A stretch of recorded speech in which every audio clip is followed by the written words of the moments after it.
নমস্কার। এখনো জুনিয়র ডক্টররা তারা কিন্তু তাদের অবস্থানে এখনো অবিচল রয়েছে, যদিও আজ আবার তারা বৈঠকে বসছেন। তাদের সঙ্গে তাদেরকে মুখ্য সচিব চিঠি পাঠিয়েছিলেন 30 জন নিয়ে বৈঠক করবেন। তারা 30 জন তারা গেছেন। এই মুহূর্তে যখন খবর করছি তখন সেখানে বৈঠক চলছে। জুনিয়র ডাক্তারদের সঙ্গে যে এর আগের যে বৈঠকটা হয়েছিল, এখনো পর্যন্ত যেটা শেষ দফার বৈঠক, আজকের বৈঠককে বাদ দিয়ে, সেই বৈঠকে তাদের প্রায় অনেক কিছুই সরকার পক্ষ মেনে নিয়েছে বলে সরকার পক্ষের তরফ থেকে জানানো হয়েছে। মুখ্যমন্ত্রীও বলেছেন যে তাদের 4টের মধ্যে 3টে দাবি মেনে নিয়েছি, এবং অভিষেক বন্দ্যোপাধ্যায় বলেছে যে সরকার যেহেতু একটা ইতিবাচক, তাদের থেকে ইতিবাচক একটা দৃষ্টিভঙ্গি নিয়ে যেহেতু তাদের দিকে করছে, তাই সেটা তারা এখন তারা কাজে ফিরুক, এটাই বলা হয়েছে। কিন্তু যেটা দেখা যাচ্ছে যে এখনো কিন্তু সরকারি হসপিটালগুলোয় সেই পরিবেশ পরিস্থিতি, সেই ইতিবাচক পরিবেশ পরিস্থিতি কিন্তু নেই। যেমন এই কদিন আগেই দেখা গেল যে সরকারি হাসপাতালের ভেতরে মদের আসর বসেছে সরকারি হাসপাতালের মধ্যে।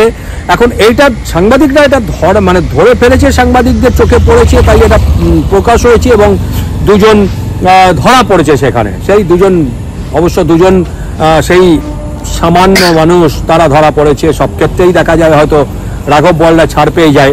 তো মোট কথা হচ্ছে যে সাংবাদিকদের তৎপরতায় এটা ধরা পড়েছে। কিন্তু সব ক্ষেত্রে তো সাংবাদিকরা তো আর ঘুরে বেড়াচ্ছে না সরকারি হসপিটালে, তাদের তো অন্যান্য কাজ আছে। তার মানে বোঝা যাচ্ছে সরকারি হসপিটালে এই ধরনের ঘটনাগুলো কিন্তু ঘটছে। ধরা পড়লে তখন জানা যাচ্ছে, ধরা না পড়লে জানা যাচ্ছে না। তা এই যতক্ষণ না এই পুরো পরিবেশ পরিস্থিতিটা ঠিকঠাক হচ্ছে, ইতিবাচক পরিবেশ তৈরি হচ্ছে, ততক্ষণ তারা আদৌ কি যাবেন সেখানে, এবং তারা যাক এটাই চাই। কিন্তু তাদের যাওয়ার মতো পরিবেশ পরিস্থিতিটাও তো দরকার। যদি সেই পরিবেশ পরিস্থিতিটা যদি না থাকে, তারাই বা সেখানে কি করে কাজে ফিরবেন এবং সে কি করে কাজ করবেন, সেই পরিবেশটা তো দরকার। এখন যদি এই স্বাস্থ্য দপ্তরের মধ্যে বা স্বাস্থ্য দপ্তরের মধ্যে এই ধরনের দুর্নীতি পুরোপুরি যতক্ষণ না হচ্ছে, ততক্ষণ তারা কি ঠিকঠাক করে তারা কাজ করতে আদৌ পারবেন কিনা, সেটাও কিন্তু ভেবে দেখার বিষয়। তাই আমরা চাই যে স্বাস্থ্য দপ্তরের যদি যে দুর্নীতিগুলোর কথা বলা হচ্ছে, পুরো দুর্নীতি যেন সম্পূর্ণ যেন দুর্নীতি মুক্ত হয়। কারণ স্বাস্থ্য দপ্তরের দুর্নীতি কিন্তু মেনে নেওয়া যায় না।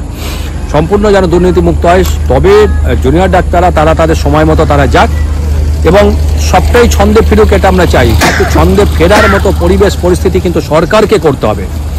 এইটা কিন্তু সাধারণ মানুষেরও কাজ নয়, এটা জুনিয়র ডাক্তারদেরও কাজ নয়। ইতিবাচক পরিস্থিতি সম্পূর্ণভাবে তৈরি করার কাজ হচ্ছে সরকারের। সম্পূর্ণ দুর্নীতিকে দমন করার কাজ হচ্ছে সরকারের। সরকার কিন্তু দায় এড়িয়ে গিয়ে শুধু তোমরা কাজে এসো, কাজে ফেরো, এই কথাটা সরকার এইভাবে বলতে পারে না।